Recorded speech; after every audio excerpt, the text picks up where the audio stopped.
Viral video di media sosial, sekumpulan warga tengah melewati jalanan yang rusak.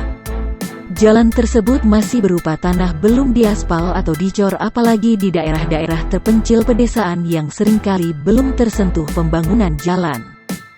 Video tersebut diunggah oleh akun Instagram @terangmedia. Tak hanya itu, jalan yang menanjak dengan kondisi masih tanah hanya bisa dilewati kendaraan sepeda motor jenis trail.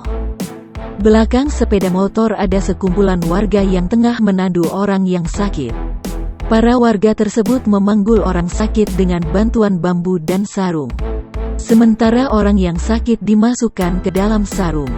Fenomena ini terjadi di Dusun Rapaombo, Desa Keliti, Kecamatan Pelandaan, Kabupaten Jombang, Jawa Timur.